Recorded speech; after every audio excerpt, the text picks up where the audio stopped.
Welcome in, everybody. It's another episode of the DNVR Rapids podcast. It's an emergency pod because it finally happened. Robin Fraser is out. Robin Fraser out. Head coach hired in late August of 2019. 4 years in charge of the club. And he is out after a, disastrous start to the resumption of MLS play after Leagues Cup. Doesn't really describe it, fellas. Oh, by the way, the fellas. Super Yaya. Kind of excited, Yaya, unfortunately. I'm excited. I don't want to dance on anybody's grave, but there's some hope at the end of the tunnel. So yeah, absolutely. Absolutely. Look, we're not here to celebrate the demise of anybody downtown Duane Brown, but I do think we're here to celebrate the fact that there may be a change in what we're watching on the field. Yeah, and I think, the big question is this the move? Is this the scapegoat move, or is this the first domino in a lot of moves? Secondary question is, what does it mean for the wooden spoon? New coaches usually mean a little bit of spark to a team. I've spent a lot of time over the weekend looking at Toronto's schedule and our schedule. You've updated us constantly. Had a lot of time this weekend. One win could do it. That's how close we are. So literally, so a lot of times with a head coach change, there is a spark. And Mitch, you've been saying, a win is totally possible anyway. It is just because sports happens, you know. So I think your side of that prediction is making a stronger case every minute right now. So look, I know what everyone wants to hear. Yes, we know that it's not the fix, right? Like, this team isn't fixed. This club isn't magically fixed, right? Like, we're not saying, all right, everything's great in the Rapids world now, right? Yep. You still have a bad roster, period. You still have a bottom 3 to 1 roster. Probably 1, if we're being honest. I think Toronto might have a worse roster. Fair enough. At least they're spending more on a bad team. So you have that. But look, this is the front office that everyone despises and everyone thinks is the worst thing to happen to soccer, making the right call for once. So I will tip my cap. It was about 3 games too late. Right? Pretty much the second they were out, embarrassed in Leagues Cup, they probably should have pulled the trigger. It was the St. Louis game, honestly, in my opinion. Sure. That's the one where it was like, okay, this is where you pull the plug. And I think they were hoping for things to get a little bit better. Right. They did just give them an extension. So also, I want to give kudos. They are spending money on a coach they don't have, and not just they have a year or 2 left. It's a long extension. And they're saying, you know what, screw this. It's not right. We got to get it right. Mm-hmm. Again, there's still, how Mitch said, it's not the fix. There's still plenty of things that need to be done before there's anything else left for us to play for, or for there to be any real light, any real hope at the end of the tunnel. But this is the first step. The first step is trying to see what there's analyzing this team and saying, you know what, there's clearly something wrong and we need to fix it right now. Yeah, that's exactly what it is. And look, now you can let Chris Little, assistant coach, let him be the interim. Don't bother trying to spend time building an interim list and bringing someone in for the next 8 games, right? Not worth your time. Spend that money building out the list of who you want to hire in the offseason. Let that also lead into, what assistants do you want to keep? Is Sharpie going to be around? Is Waldy going to be around? Is Drew Moore going to be hanging out on the practice field still? Take this 8 weeks, give time to the guys that need it, and focus the front office on building out the right coaching staff for this team. I think it's pretty clear. You have a 2-month runway right now. Yeah, and I think it's going to be the end that we see this coaching staff in general. Yeah, I think so too. Waldy and all these guys, I think it's very rare for a coach to come in and be like, I want the exact thing that wasn't working on my bench. Sure. And that's not against them. It's just part of the thing. You want to bring your own guys in too. I think all of those guys will get jobs. I think every single one of them. Oh, For sure. Sharpie is renowned for his set piece coaching, which hasn't been great this year, but well, at least the results haven't been great this year. We don't know how the coaching has been. Here's where my biggest problem is. How is Robin Fraser the 6th coach fired in the MLS this year? 6th. How did 5 teams think it was going bad enough to fire their coach before the Rapids did, when no one was having the dumpster fire of a season outside of Toronto that the Rapids were having? How? It's easy to lie to yourself. It's easy to lie to yourself when you invested so much money in something that's going on already. It's easy to tell you it's going to get better, it's going to get better. And it never did get better. Leagues Cup was another disaster. The whole game, the last 3 games, you've been outscored 9-0. With like shutout in 9 of 10. With like what? It was like a 0.16 XG or something like that. Like something insane. Like fans have seen the Rapids win one time at home. Once. Just one time. And I've seen 6-0-0.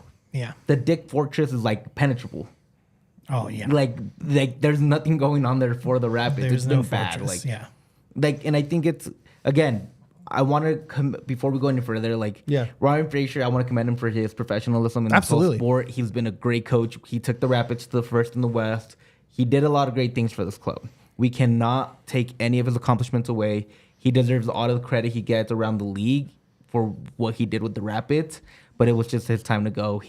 It got stale with him. 2-time MLS Defender of the Year. I mean, this guy is a legend. Club legend. He's an integral part of MLS history, for sure. And I don't think this is the last anyone has seen of Robin Fraser. I think someone with an established roster that wants to turn over their coaching staff will absolutely look his way. I do not think he is a bad coach. Yeah. I think he'll be coaching in the next 2 seasons. I think he's coaching with Berhalter and the USMNT assistant. See, that's something else he could do. Absolutely. I think he's gonna have I think he's really gonna have that renaissance that a lot of coaches, you see a lot of coaches with the USMNT, and I think that's gonna be his next role. I think it's hard, and we all saw Robin Fraser do this. He leans on what he knows really well, right? And coaching is about learning, right? It's about learning what your players can do. It's about learning what your front office likes. It's about learning what your players like to do.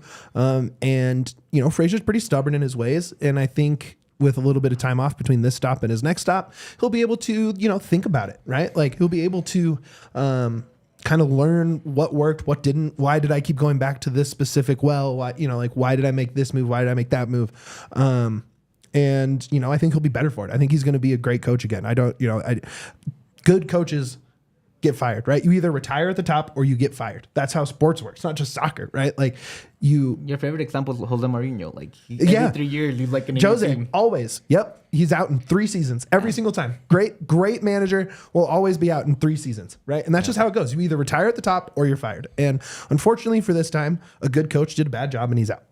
Yeah. And I think you really hit it on the head there, Mitch. And sometimes your genius becomes your madness. Right? Whoa.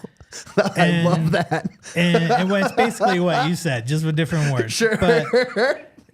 And Robin's genius, was evident when he first came on. That spark hit. Mm-hmm. He had the club moving in the right direction. Successful. 2021. Looking at the metrics and the numbers of the season, very successful. Not a great ending, but a fun season and a very good, successful season, and that's where we see Robin's genius at play. The last 2 seasons, you also see Robin's genius at play when maybe it should not have been so much or could have been malleable and adaptable. Right. And that's what I mean, is what you're saying with, when I say sometimes your genius becomes your madness, is when you get so, comfortable with what you're great at, and then you can't flex it all when the situations around you start to erode. You have to work with that erosion. Rapids water analogy, you have to go with the flow of the club and the way the roster is either working or not. And unfortunately, that kind of became the madness at that point, is that stubborn, not changing that strategy and that tactic. And now we see the record that we had for this year. Even though overall, his record's right around 500. Not terrible. pull it But up. this I have past it in the 2 press years, have been I think rough. it's 34, 35, something like that. Yeah, 37 and 38 or It's pretty- something. it's It's pretty mid much- 30s yeah. and mid 30s. His all-time record with the club across all competitions is 47, 48, and 34. Yeah. Oh, that's where the 34 came from. Yeah. Not Yeah. mid 30s. pretty much exactly 500 and a bunch of ties. yeah. Which is 500. Yeah. Hold on real quick before you jump into your point. 37 of you guys watching, hit that like if you can. Really helps us out. Goes a long way. 35, whatever. How many of you are in there? Hit that like button. Goes a long way. Yeah. Go. Thank you very much. I appreciate that. Of course. I like. I think at this point it just comes down to what Chris Little can do with this team for the rest of the season, which I'm going to be honest, I don't think very much. And I think it's also as ownership. And I am going to think, I want Kroenke to be involved in this. And I know it's hard and everything, whatever, blah, blah, blah. Sure. We've got it. But ownership now needs to see what sort of coach do you want? Do you want a Sean Payton type that's going to come in and basically make George Payton obsolete? Or do you want somebody that's going to listen to Padraig and listen to what Padraig's doing? And I mean, I can tell you what all the fans want. I can tell you what Twitter wants. Yeah, and I get that. And I completely understand that. But I think, what do you want now? Like, which coach are you going to go after? Yeah. Because I think we were talking about Dion. What's the Dion hire the Browns can do, the Rapids can do? But I think we should be thinking, what's the Sean Payton hire that the Rapids can do? Absolutely. You need a guy that is a culture shaper, right? Like, comes in, sets culture from day one, right? Like, this is what I am doing. This is my brand of soccer. This is what I am going to coach. These are the players that are going to fit in what I do. End of. Period. Doesn't matter who it is. Now, I know I've been on Twitter and on here talking about I want a splash hire. I hope they can somehow combine those two things into one. But that's what Thursday's show is for. We're going to talk about hires. Yaya's put together just a fantastic list. And so we'll go over what he's thought. I'll throw out some We've been insane holding ideas it for this moment. So I know a lot of you have been asking, why aren't we talking coaches? Why aren't we talking coaches? Like, Well, we're ready to talk coaches. We just we're ready had to talk coaches. for it to be relevant. Don't do that to me, B-Ray. B-Ray says Fraser to be Pablo's assistant in RSL because that's what happens. That's what happens. Yeah, so I mean, you mentioned Chris Little, interim, going to take over for the next few games. What I think you're going to see, don't know, can't really know, is he going to follow in Fraser's footsteps? Are we going to see the lawless Wilson Maxu backline? All the vets that we know won't be involved in the next phase of this team, or is he going to listen to Porg above him? And we're going to see the guys that, are either going to be out of contract, need to make an option decision still, the young guys, right? Are we going to see the Bombies of the world? Michael Edwards, Seth Anderson. Exactly. Like why not? Ollie LaRose, who's all they're all part of the first team, remember. Ollie still has 4... Oh, you're right. He does have a first team contract. You're right. Yeah, so he he's can on play. First team. Like, yeah. Like, are you going to see them? Are you going to see Gershbach? Like, what are you Well, gonna he had see? surgery, right? So he's still out for a few weeks. But like, this is what you start looking at. Who are going to be the final players that are going to be on this team? And I think that's going to be very telling of who's playing. Is going to be very telling of who's Porg's guys were and who Fraser's guys were. Sure. That's where you're going to see the distinction, I think. Do you think Porg is going to be the one setting the roster at this point, now that Fraser is out of the picture? With, interim being interim, I don't think...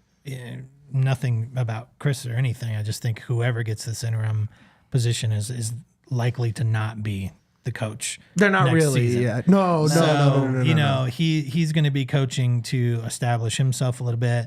Great record in USL. I mean, it's not like Chris doesn't know how to coach. No, he's a great coach. And the other thing is having success in USL. Like, he is familiar with working with younger players. So maybe that if it's his choice, maybe he does go to try and see what the young guys have, and try to develop that. But it'll be interesting to see, and try to make our own guesses after we watch the next few games, like who's really making the rosters at this point. I mean, I think you're going to see. I mean, you're obviously going to see Tavares and Navarro and all that, but I bet you see Cabral playing, which I called either last pod or the pod before. Because again, you're paying him a bunch of money. You might as well focus on getting game situations for him where he can make an actual impact. Unless it's just not possible, which to me, I just don't believe in Cabral at all. that's fine. I don't really either, but you're spending $800,000. Yeah, I know what you mean. That's a very expensive player. Yeah, I just think you gotta don't. see from. I just think unless and we talked about this already too, unless you're going to spend the time developing, there's no reason putting him out on the field. Well, he's young. He's not. He's not a vet. He's not. He's not even close to 30. He's a kid. Clearly needing development. Yeah, absolutely. Because something broke in LA, and now. It's another, Padraig signing of maybe it's a reclamation project, right? Mm-hmm. So, and maybe, this is the guy to do that from a coaching, perspective. And maybe he does have a way to focus on that offensive side of the ball and be able to help Cabral show something before the end of the season, Yeah. I think we've seen the last of maybe not. I mean, who knows? Who knows what's going to look like? But I do think this kind of is, we're not going to see Lewis probably very much, right? I don't know if we're going to see Lawless very much, right? Like kind of the beta, right? Like some of these guys you saw Fraser throw out, just trying to put as many fingers in the holes in the dam as possible, right? like, you know what I mean? And I just don't think I don't think we're going to see. I don't know why we would see that. And that's why I was so excited for this. I know every time you bring up a coaching change, everyone goes, well, it doesn't matter. The front office still exists. It's like, yeah, I know. But I'm still excited to see something different on the field. I did not want to see 8 more games of this team in the way it is. Who could? Why would you want to? I'm actually interested in these next 8 games. Way more than I was an hour ago. I also just wonder, man. Like, I wonder, if it's still a complete utter disaster at the end of this. Wow, that got really far down your arm. Yeah, I know. I spilled my water in the countdown intro, and it finally got to my lap. There you go. Yeah. I looked over and I also wonder, like, if it's such a disaster still at the end of the year and there, like, nothing changed, is Padraig still following? Same question that crashed the car had. What happens when Little follows Smith's direction and it works? Well, could you imagine if this team just goes like 6-1-1 down the stretch? That's the thing. Playing Padraig ball. Could you imagine? But that's the thing. What happens if it still doesn't work? Yeah, that's a good point. Like, to me, it's more interesting if it doesn't work than if it does. Because what does Padraig have to do at that point to keep his job? You got rid of the coach. Now there's a question. All right, we got rid of the problem that you said it was. There's still a problem. How do we fix it now? Yeah. And I think that's way more interesting than talking about what if it works. What if it doesn't work? Playing Fraser a Padraig ball. Well, then Padraig's probably out. Exactly. But like, what does he have to do to keep us? That's my question. That's a way more interesting question to me than like, what happens if it works? It works. You're a good team now. Yeah. If it doesn't work, you're kind of screwed. Like, now you got to look for a GM and a head coach. Do you think that's possible with this ownership? Yeah. That Smith and Robin could both be gone by the end of the season? 100%. I have believed that they gave the extension. It's not saying the ownership is fixed. It's saying that with even like Navarro coming in with a 4.5, that's a huge, like, even never 0 goals, 0 assists so far. Yeah, but like in my mind, I never thought they would even consider a number that big ever. So for them to even consider that number and get rid of Fraser and be willing to like basically kind of waste money right now, pay him plus a new coach. Exactly, kind of makes me think that okay, they might be willing to just say screw it. We're the laughingstock of the league. We've gotten yelled at enough. It's time to do something. Maybe not enough for them to be the LAFC or the Miami, but enough to at least not be the laughingstock, which is all I want at this point. I agree with you 100%. Not just laughingstock, but you're not even laughingstock means that you actually have attention, right? This club might be made fun of by the supporters and trashed by the supporters. No one pays attention to this club outside of Colorado. 0. Yeah. Right? You get this what to watch for. You guys are probably on those emails from the league office, right? Like what to watch for this match day. The Rapids have not been mentioned one time in that email. Not once. Unless it was against Colorado this weekend, this player can do this or something like that, right? They are irrelevant, beyond irrelevant. And that's why I want that splash, right? Like, I do like Kevin's idea, BJ Callahan. There's a few guys, but it's like, at the end of the day, make this team relevant. You're not going to make this team good overnight, but there is a chance that you could at least get back into the Major League Soccer conversation. Yeah. That's what I care about. This is the conversation that Rapids have on the national scope right now. Many of you have seen the chart that came out from this article on The Athletic over the weekend. But the big thing that stood out, and I think for everybody looking at that, the national attention we got is that the Rapids have led 8% of all of the minutes this season. The number was low. What was Yeah. it? Two digits of leading time? It was Well, 8%. 8%. No, I know, but they actually broke down how many minutes that was. It was like less than 100 it was like minutes. 300 minutes, but there was like 2,500 minutes. That's rounding up on that. But I'll do you one better, Duane. I don't even think people pay attention to that. I really don't. I think they looked at that graph and they don't even care. They're about not the even looking at the Rapids. Rapids. Yeah, Yeah, they're not. There's it's no conversation possible. about it. There's no And conversation. The second thing from that article, if you were able to read it, is this statement. It's talking about the Western Conference and how the Western Conference is really in chaos right now. The question was, does anybody want to win the Western Conference? With top teams losing over the weekend. And the statement was out of this article, the only thing the West's clubs can agree on is getting the best of the poor Colorado Rapids, which has just 3 wins from 26 games after losing at Minnesota 3-0 and Real Salt Lake 2-0 this week, which was actually 3-0. Sure, but that's also not. That's what we have. Like if we get Sure, they're if just we a get footnote mentioned in a conversation. Yeah, where a it's not footnote really a of the only thing you conversation. can expect is a win Right. versus the Rapids. and then it's move on, right? Yeah, It's not exactly. talking about. And I do think, I want to wrap it up on 2 things here. First thing, where Fraser really went wrong, right? To get fired, and I think it started last year when. Yes, they turned over the roster, right? But some big money came in, specifically Max, right? And some young guys, some speed, some athleticism. And time again, it took so long to integrate those pieces. And it turns out, before the gambling thing, Max was a great piece. Yeah. And he barely played last season. Now he was an integral part this season. But what were you fighting for last year? They were not in it, The right? last They 10 were games not he in could've it. played. And he played in Yeah. the last 2 games. Right? It was just over and over, right? With this team specifically needing to go young, play Moneyball. He wouldn't play the Moneyball guys. He would play the guys that are MLS vets, that are known commodities, that aren't great, aren't bad, right? Yeah. They will win you as many games as they lose you, right? And he just kept going back to that over and over and over. And they're going to have to hire someone with an eye for development because that's the way it works in Colorado. You're not getting a star player to come play at Commerce City and walk across a parking lot to the training ground. And you're just not. And that's kind of the thing. And it's kind of to your point of him being stubborn and Duane's earlier point. I think the biggest tell was LAFC game. He came out with the back 5. God. That looked horrible. And just got wrecked. Got 3-0 first half. Second half comes around.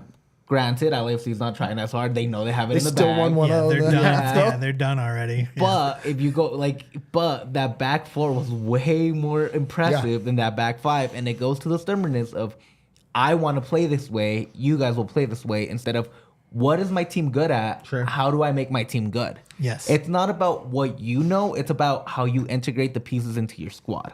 And 100%. And that's honestly, and that's one of the reasons I love the Peps, the Mikel Artetas, the Xavis, that they want specific players, but they also see the strengths of their players, and they're like, all right, like Zinchenko shouldn't be playing midfield, but then he is playing left back in midfield. Right.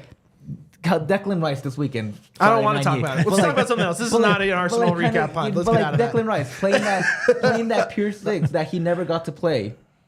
It really made him really effective that game. Yeah. Those are the sort of moves. John Stones moving to a 6 from a center back. Sure. Those are the moves that coaches have to be looking forward. You can see it all over the MLS. You've been harping on Galvan needs to be a 10. Hasn't played a second at the 10. Even if he does play a 10, have him cut inside, let Keegan and Gutman play the wings, and just go all the way around. Like, you have ways to It was do pulling teeth to get Fraser to do the progressive thing, the next step in this roster. You got to play to the meta tactics because meta tactics can only be meta tactics. Correct. There's two guys around the world. There's the Brazilian coach that's playing Brazil style, go right into the chaos, and then there's what's the coach out in West Ham? It's Moyes. Well, Unai Emery's at Villa is the guy I keep going on. No. But the guy that was a Man U in West Ham, you hated him, I bet. He was the Man U coach. David Moyes. There you go. Yeah, Moyes. Yeah. He doesn't need the ball to win. There's two guys in the world that I can personally think of that play a certain ball that actually wins ball. Yeah. But you need to play what's being played out there to counter what teams are doing to you. You can't just be doing the same thing because you think it worked once. Right. Okay, last thing I want to head on. They announced a Padraig Smith presser tomorrow. They didn't mention a time limit, so in theory, we can ask whatever we want, as many times as we want, until he's done answering questions. What do you guys hope to get out of that? Because I know everyone thinks we're going to walk in and get him fired because that's what podcast hosts do. But really, what can you get out of this presser tomorrow? The amount of anxiety he has over his job, what he's looking in a coach, and I think how involved ownership is in this. I think those are the three keys that you could take from this. Yeah. I think, like I was saying, like that anxiety, I think the question has to be asked is, however you want to word it, of how hot is your seat feeling right now? Right. I don't think that he's going to give an answer that's very good for that. I know everyone's expecting us to say, hey, how come you haven't fired yourself yet? So, I mean, we can ask it. I don't know what you're expecting. We don't control their minds. Right. But I think the better question really is what Yaya was saying is, did ownership come into play in this decision? Well, have you had a conversation with Josh Kroenke, and what was that conversation like? And, what's the move going forward? Look, if there's one thing the Kroenkes are good at, it is hiring and pairing coaches and GMs, right? And I know Duane refuses to believe they're good because the Rapids are bad, but all their other properties they do have that very well with very other good teams. Front offices and coaches combined. Yes. They make partnerships that work very well. Nuggets and Avs are great examples. Which makes me think for sure Kroenke will be involved with the next coach. You see the attention MLS is getting, right? Like even in our office, you're seeing in the main Slack channel, you're seeing Messi talk in an MLS game, right? Yeah. Never happened ever, ever. And now it is. So I would be shocked if they aren't pretty involved in this hiring process. But we're going to get more into that on Thursday. Anything else we missed, guys, that you want to touch on? Big day at DNVR, so I don't want to keep us here too long. We got a lot of stuff going on. Tune into the Avs. There's a big announcement.